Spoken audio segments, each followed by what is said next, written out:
Bismillahirrahmanirrahim. Assalamualaikum warahmatullahi wabarakatuh. Alhamdulillah wassalatu wassalamu ala rasulillah habibina sayyidina Muhammad ibn Abdillah wa ala alihi wa ashabihi wa muwalah amma ba'd. Yang sangat kami cintai, perindu ridha Allah, pecinta baginda Nabi sallallahu alaihi wasallam, wabil khusus para santri dimanapun kalian berada, semoga Allah mudahkan kalian dalam menuntut ilmu. Allah menjaga guru-guru kalian, pesantren kalian makmur dengan orang-orang baik, orang-orang ikhlas. Dan semoga Allah berikan kepada kalian semuanya ilmu yang manfaat, yang menjadikan sebab kalian semakin mulia, semakin berjaya di dunia hingga surga. Kita masih dengan Imam Ghazali dengan kitab Bidayatul Hidayahnya, yang kita sudah sampai kepada penyakit-penyakit hati. Kita sampai kepada wa'amal ujbu, bicara tentang ujub, wal kibru, wal fakhru. Ini satu deretan, kurang lebih sama. Al-ujbu wal kibru wal fakhru. Sombong kurang lebih seperti itu. Hanya mungkin kalau dirinci, didetailkan tentu ada sedikit perbedaan. Kalau sombong itu merendahkan orang, menganggap dia lebih bagus. Kalau ujub sama, merendahkan orang karena menganggap dirinya adalah punya kebaikan yang lebih. Fakhr, bangga dengan apa yang ia miliki sehingga menjadikan dia merendahkan orang. Lagi-lagi ada sombongnya di dalamnya. Dan memang di sana ada perbedaan lagi antara ujub, kemudian riya, kemudian ada ikhlas, ya kan begitu ya. Kalau ikhlas itu berbuat karena Allah, ya, sangat pribadi antara seorang hamba dengan Tuhannya.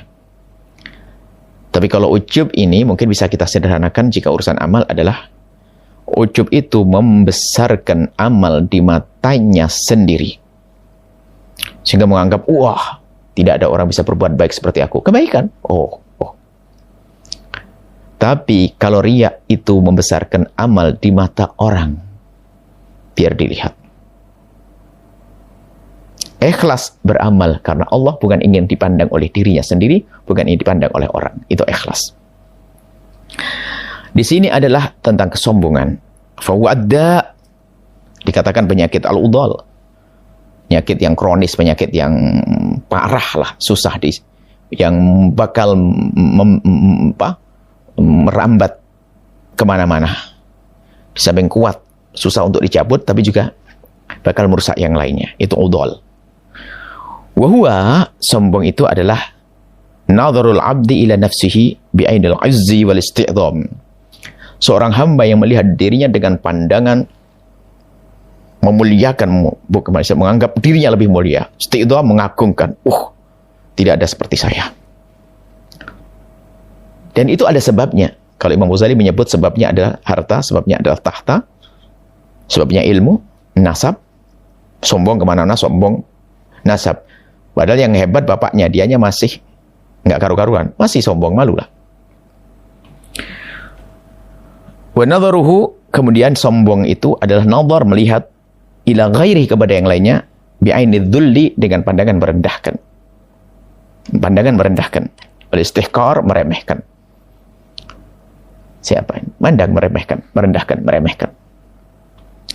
Nah, kalau sudah orang punya kesombongan, natijatuhu, buah dari kesombongan ada pada seseorang adalah ini. Biasanya yang tampak adalah hasilnya. Adapun gayanya bisa bentuk tawadhu lah, ya. Kadang-kadang masalah sebab kesombongan kan, orang bisa sombong dengan gaya tawadhu. Ada begini misalnya. Kalau duduk di mana-mana begini, tampak kalau dia orang tawadhu. Ternyata diam-diam dia adalah yang paling sombong di situ. Kenapa? Di saat dia begini, bergaya tawadhu begini, noleh di kiri kanannya, orang duduknya biasa. Lalu dia berkata, orang kok duduknya depan ulama kok kayak itu, di majelis kayak itu. Tidak ada orang yang tawaduknya seperti saya. Jadi waktu mengatakan dia lebih tawaduk dari yang lainnya, bukankah di saat itu dia telah menyombongkan dirinya? Dan itu tidak sadar kadang. Natijatu 'alal lisani, lah buahnya akan tampak di lisan. Apa tampak di lisan? Ayyaqul, biasa mengucapkan ana wa ana, aku. Siapa dulu saya? Tepuk dada. Kama qala iblisu al-la'inu, seperti yang diucapkan iblis terkutuk. Apa itu? Ana khairun minhu, aku lebih bagus dari Adam. Lihat sombongnya iblis. Apa wastakbar? Di saat disuruh sujud penghormatan kepada Adam, dia tidak mau sujud. Aba, enggak mau. Istakbar, sombong. Sombong dia, iblis. Bahkan di saat diingatkan, malah dia menampakkan kesombongan. Ana khairun minhu, aku lebih bagus daripada Adam. Kenapa? Dalam pikiran iblis itu, Adam itu makhluk yang baru diciptakan oleh Allah, belum punya prestasi, belum punya sujud sekalipun, baru diciptakan, belum punya rukuk, belum punya puasa, belum punya sedekah. Iblis merasa, saya ini sudah ibadah sujud ribuan tahun. Bagaimana rumusnya, bagaimana judulnya, kalau aku harus hormat kepada Adam? Sorry ya, nggak mau. Ana khairun minhu. Terjerumuslah iblis. Dari yang semula mulia diangkat bersama golongan para malaikat, diturunkan. Khalaqtani min narin wa khalaqtahu min tin. Sombongnya mengatakan, kau ciptakan Adam dari tanah ya Allah, kau cipta kau dari api. Kok bisa saya lebih bagus dari Adam, kok suruh hormat ke Adam? Loh, ini kan kesombongan. Siapa yang mengatakan api lebih bagus daripada tanah liat? Dan siapa yang mengatakan tanah liat lebih bagus daripada api? Dari mana ukuran kebagusan itu? Dari perasaan sombong. Wa thamratuhu fil majalisi, buahnya kalau duduk di majlis bersama orang-orang. At-taraffu, meninggikan diri. Enggak mau dia duduk di tempat yang bawah. Dia pengen dimuliakan, pengen dikedepankan. Tarafu' fil majalis, taqaddum, pengen di paling depan. Enggak disebut namanya saja sudah wah, kayak kiamat tiba. Talabu tasaddur, pengen ditonjolkan terus, disebut-sebut, diajukan. Fil mahafil, di tempat keramaian pengen dia yang dikedepankan. Maka koreksi diri sendiri. Wahai para santri, kalau kalian semacam itu berarti dikuasai dengan kesombongan halus yang tersembunyi di dalam diri. Wa fil muhawarati, kalau dalam ngobrolan, kalau ngomong istingkaf, menolak. Min ayurudda kalamahu alaihi, yakni tidak bisa nerima jika omongannya itu dikoreksi. Nggak terima. Wah, senang debat dia. Seolah-olah pendapatnya nomor satu. Mungkin dia akan berkata, tidak ada yang benar omonganku. Ini bisa terjadi di kalangan orang bodoh, orang awam. Bahkan mungkin orang yang kaya ustadz. Kalau ustadz beneran enggak. Sehingga mungkin berkata, kalau seandainya orang berbeda pendapat dengan saya, pasti akan saya terima. Karena pendapat yang paling benar adalah pendapat saya. Nah, ini kan sebuah kebodohan. Menganggap orang semuanya di bawahnya dia. Kalau Anda pernah mendengar orang yang berkata semacam itu, hati-hati. Jangan belajar kepada dia, dia bodoh. Kenapa? Dia menganggap dirinya orang paling pintar. Kalau ada orang berbeda dengan pendapat saya tidak akan terima. Biarpun mereka ngomong apa saja, kalau berbeda dengan pendapat saya tidak akan terima. Loh. Hal itu akan berlaku dalam urusan keimanan. Kalau keimanan bukan buah pikirnya dia, keimanan itu adalah sudah rambu-rambunya jelas tentang ketuhanan, kemahaesaan Allah, kemahatunggalan Allah. Itu nggak bisa diganggu. Siapapun yang berbeda dengan ini, pasti saya lawan. Tapi urusan pendapat yang masih orang boleh berbeda pendapat. Lalu kok dia mengatakan, oh, pendapatku nomor satu. Sampai kapanpun akan aku bela. Membela boleh, tapi kalau dengan kesombongan, jadi tidak dong. Kemudian, lanjutnya kata Imam Haddad, kata Imam Hawzali, wal mutakabbiru, adapun orang sombong, walladzi idza wu'idha, kalau dia diberi nasihat, anif, menolak. Anif itu adalah merasa tidak senang kalau dinasihati. Mengatakan apa? Apa nasihati? Bukan level aneh itu. Ingatin saya. Anda sudah tahu. Alah. Tinggalan zaman. Anda dari kecil sudah belajar begituan. Loh, kalau sudah belajar, diam aja kan. Bahkan orang tawadhu itu, orang hebat, biarpun dia diberitahu yang ke-1000 kalinya, dia seolah-olah mendengar yang pertama kali. Karena kebenaran yang disampaikan. Biarpun dia sudah tahu. Nggak usah ngomong, Anda sudah tahu dari kemarin. Ente mah ketinggalan. Lu sombong. Ngapain ngomong begitu? Wa idza wa'adha, kalau dia menasihati, annaf, keras, dengan merendahkan. Wa kullu man yara nafsuhu khairan min ahadin, siapapun yang melihat dirinya lebih bagus daripada orang lain, dia merasa lebih bagus, min khalqillahi subhanah, dari semua makhluk Allah, maha suci Allah, yang merasa dirinya lebih bagus dari makhluk Allah, min ahadin, bahkan satu aja. Pokoknya saya lebih bagus. Fa mutakabbir, dia mutakabbir. Apalagi merasa lebih bagus dengan orang-orang yang tampak bagus. Bahkan orang yang tampak secara zahir tidak bagus, orang tawadhu tidak bisa mengatakan dirinya lebih bagus. Bahkan begitu cerdasnya dia, pandai melihat kemungkinan kalau dia adalah di bawahnya dia. Ini Imam Ghazali akan sebutkan bagaimana berhadapan dengan orang beriman, orang alim, orang awam, orang bodoh, bahkan orang kafir kayak apa. Bal yambaghi an ta'lam, bahkan seyogyanya engkau ketahui, annal khaira, orang baik itu, man huwa khairun, orang yang dia itu baik, indallahi, di hadapan Allah Ta'ala, maha luhur Allah, fidaril akhirat, di akhirat. Orang baik yang sungguhnya adalah orang yang baik di hadapan Allah nanti di surga. Biarpun sekarang mentereng pakai mobil mewah, gedung megah dan sebagainya, tapi kalau di neraka bukan orang baik. Atau sebaliknya, mungkin dia ada pakai baju compang-camping dan sebagainya, ternyata di surga itu orang baik. Dan memang ada orang di dunia dengan kenikmatan, mobil mewah, rumah megah, harta melimpah, tapi masuk surga. Ada orang semacam itu, ada. Di dunia ini belum ukuran, bukan ukuran, tapi hakikat baik yang sesungguhnya adalah nanti di saat berada di surga. Wadzalika ghaibun, itu nggak ada yang tahu, gaib, nggak tahu siapa di mana tempat kita. Tapi kita berusaha menuju surga dengan perbuatan-perbuatan baik yang kita lakukan. Wa huwa mauqufun 'alal khatimati, dan itu tergantung bagaimana pungkasan hidup kita di dunia. Kalau di dunia kita baik, namanya husnul khatimah. Kalau kita bisa istiqomah dalam kebaikan hingga dicabut nyawa kita, maka dicabut nyawa kita dalam keadaan kita punya iman, dalam keadaan kita perindu pelaku kebaikan, maka namanya husnul khatimah. Khatimah kita baik. Nah, kalau khatimahnya baik, di akhirat baik. Wa'tiqaduka fi nafsika, adapun keyakinan di dalam dirimu, annaka khairun min ghairik, adapun keyakinanmu bahwasanya dirimu lebih bagus daripada orang lain, jahlun mahdun, ini sebuah kebodohan yang nyata. Kenapa? Lepungkasanmu belum tahu loh kamu tuh. Kamu mati dalam keadaan iman atau tidak, kan belum tahu. Bal yambaghi, kata Imam Ghazali. Bahkan seyogianya, hendaknya engkau, wahai orang cerdas, wahai santri cerdas, alla tangdura ila ahadin, jangan engkau melihat seseorang, illa watara, kecuali engkau melihat annahu khairun minka, ada sisi kebaikan, sisi kelebihan daripada dirimu. Oh, hebat ini matanya Imam Ghazali. Wa annal fadlalah, bahwa bahkan harus bisa kita meyakini bahasanya dia punya karunia, punya kelebihan. Alaika, atas kita, atas dirimu. Wa tasdari nafsak, kemudian engkau setelah itu akan memandang dirimu adalah kurang, perlu menyempurnakan. Tidak sempat sombong dong setelah itu.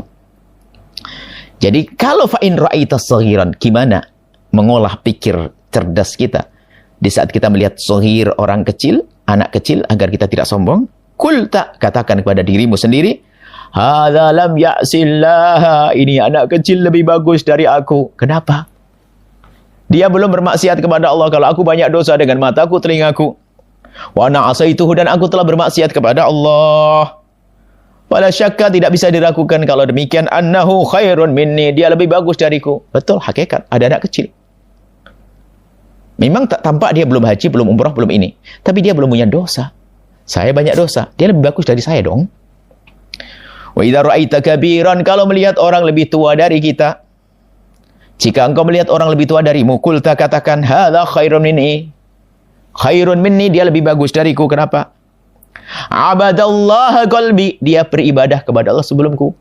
Aku belum lahir, dia sudah salat. Aku belum lahir, dia sudah syahadat. Aku belum lahir, dia sudah salawat. Artinya kebaikannya lebih banyak dari aku. Kan gitu cara. Pandai melihat sisi kelebihan orang agar dia tawadhu dan tidak sombong kepada orang tersebut.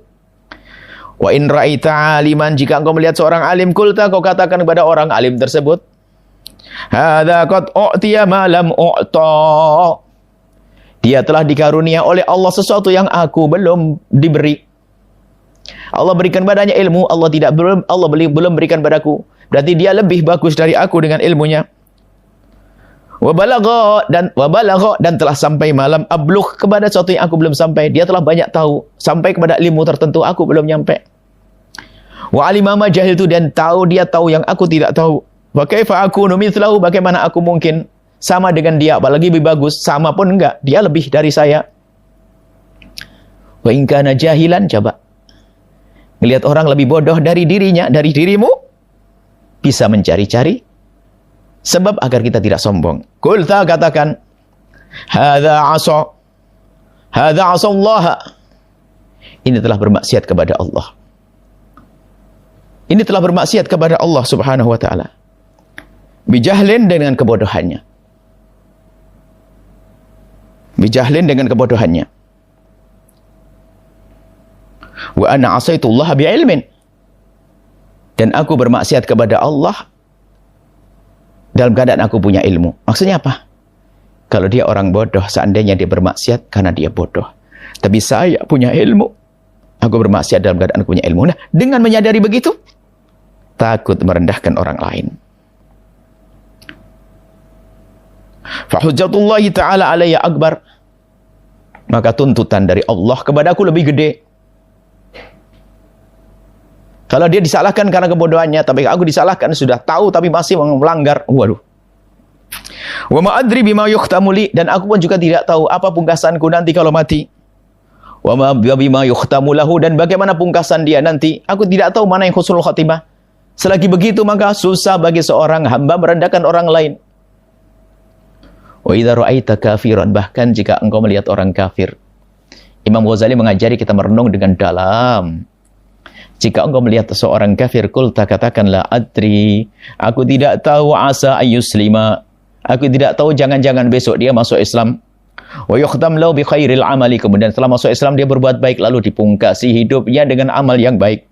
Wa yansalla, dan akan copot lepas bi islami, dengan Islamnya itu min dunubi, dari dosa-dosanya. Karena Nabi menyebutkan al-Islam yajubu ma qablahu, orang masuk Islam dosa yang lalunya dihapus. Dia kafir hari ini, tapi bisa jadi dia masuk Islam lalu dihapus dosanya oleh Allah. Kematan salu sya'ratu, seperti dicabutnya bulu-bulu minal ajini, dari ajini adalah satu adonan yang ada bulunya. Seorang ibu-ibu itu tidak senang kalau itu ada. Nggak mengganggu makanan, dihabiskan. Maksudnya apa? Bersih. Wa amma ana, adapun aku, fa'asa ayyudillani, bisa jadi, na'udzubillah, tapi merasa khawatir kan penting agar tidak merendahkan orang lain. Jangan-jangan aku menjadi sesat. Fa'akfur, na'udzubillah, lalu menjadi kafir aku. Fayukhtam li su', lalu aku mati dalam keadaan su'ul amal, amal yang jelek, su'ul khatimah. Fayakunu wa ghadan, maka di esok hari dia minal muqarrabin, dia menjadi orang dekat pada Allah, dicintai Allah. Wa akunu minal mub'adin, dan aku orang yang jauh dari Allah. Loh, begitu cerdasnya Imam Ghazali, kalau lihat orang kafir pun nggak mudah merendahkan. Apa yang terjadi pada dirinya setelah itu? Hidupnya penuh dengan akhlak mulia, ketawaduan, tidak sombong, tidak merendahkan orang lain. Fala yakhruju, kemudian Imam Ghazali berikan solusi. Fala yakhrujul kibru, tidak akan keluar kesombongan min qalbika, dari hatimu, wahai santri, wahai siapapun engkau, illa bi an ta'rifa, kecuali engkau tahu, dengan benar-benar tahu, annal kabira, sesungguhnya yang besar, sesungguhnya itu, man huwa kabirun indallahi, orang yang besar di hadapan Allah. Kalau dipandang oleh Allah sebagai orang besar, maka dia besar. Biarpun katanya raja, kalau dipandang Allah kecil, maka dia kecil. Wadzalika mauqufun 'alal khatimati, dan itu tidak ada yang tahu. Mauqufun, tergantung pada al-khatimati, pungkasannya. Biarpun katanya dia ahli ibadah, ahli sholat dan sebagainya, kalau pungkasannya jelek, jeleklah dia. Wa mashkukun fih, dan ini diragukan. Kita tidak bisa memastikan apakah kita bisa husnul khatimah, akan tapi kita tetap berusaha dan minta kepada Allah. Allahumma ya Rabbana khtim lana bi khairin ajma'in, semua ya Allah dari kami, kasihlah kami dengan kebaikan. Kita minta kepada Allah agar husnul khatimah. Ya Allah lana, ya Allah lana, ya Allah bis-sa'adah wal khatimah bis-syahadah. Kemudian lihat, fashghaluka khaufu min su'il khatimati, sehingga dengan menyadari pungkasan kita ini tidak ada yang tahu, maka sibuk kita dengan kesadaran kita ini akan menyibukkan kita, menjadi kita orang yang selalu takut su'ul khatimah. Kalau sudah takut su'ul khatimah, maka kita akan sibuk dengan diri kita sendiri. Bagaimana kita bisa husnul khatimah? Sibu'an anta takabbar, sehingga sibuk dengan memikirkan diri, sehingga tidak akan sombong lagi. Ma'asyaki fiyah, dengan ragu di dalam khatimah pungkasan. Ala ibadillahi, kepada hamba-hamba Allah yang lainnya. Selagi dia meyakini bahasanya pungkasan tidak ada yang tahu, maka aku tidak boleh merendahkan. Maka kesadaran ini menjadikan dia tidak merendahkan orang lain. Wa yakinuka Wa imanuka fil hali, adapun keimananmu saat ini, engkau iman kepada Allah, engkau beriman, engkau muslim sejati saat ini. Yakinmu saat ini. Keyakinan yang ada pada kita la yunaqidu, tidak akan bertentangan dengan tajwizak, dugaan mungkinnya at-taghyira, perubahan iman. Saya punya iman, tapi mungkin berubah, kan begitu? Keyakinan saya kepada Allah iman, tapi kan mungkin berubah. Na'udzubillah. Maka dengan menyadari bahasanya keyakinan bisa saja berubah, bisa dicabut hidayah oleh Allah, ini mungkin. Maka dengan begitu dia akan tetap menjaga keyakinannya. Mungkin berubah loh ya. Fil istiqbal, di depan hari. Sehingga dulu orang beriman kepada Allah lalu murtad. Na'udzubillah. Dan ini bisa terjadi pada siapa saja. Siapa yang tersesat? Biarpun dia punya keimanan yang kuat, tapi kalau sudah tersesat, maka dia akan tersesat. Sehingga kekhawatiran akan ketersesatan inilah menjadikan dirinya tidak bisa sombong. Wa innallaha muqallibul qulub. Allah yang membolak-balik hatikan. Allah yang membolak-balikkan hati seorang hamba. Yahdi man yasha'u, Allah berikan petunjuk kepada siapapun yang Allah kehendaki. Wa yudhillu man yasha'u, dan Allah juga menyesatkan siapapun yang Allah kehendaki. Maka dari itu, wahai para santri, jangan sombong. Sombong pun kalau di pondok merepotkan belajar loh ya. Merasa anaknya kiai terus jadi kusnya, jadi neng yang di pondok, sehingga seenaknya belajar. Bapaknya kaya, susah diatur. Bapaknya pejabat, sewenang-wenang nggak ikut peraturan. Nah kan? Belum apa-apa sudah menjadikan dia susah menuntut ilmu. Merasa diri anak kiai, lihat. Na'udzubillah.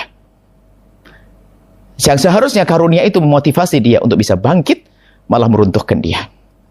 Karena kesombongan di dalam dirinya. Semoga Allah menjauhkan kita dari kesombongan, mengganti dengan ketawaduan, dan semoga Allah menjaga hati kita semuanya. Memuliakan kita di dunia dan di akhirat. Mengampuni dosa-dosa kita, orang tua kita, guru kita, semua anak-anak kita, santri-santri kita, para wali santri semuanya. Nuhibbukum fillah. Assalamualaikum warahmatullahi wabarakatuh.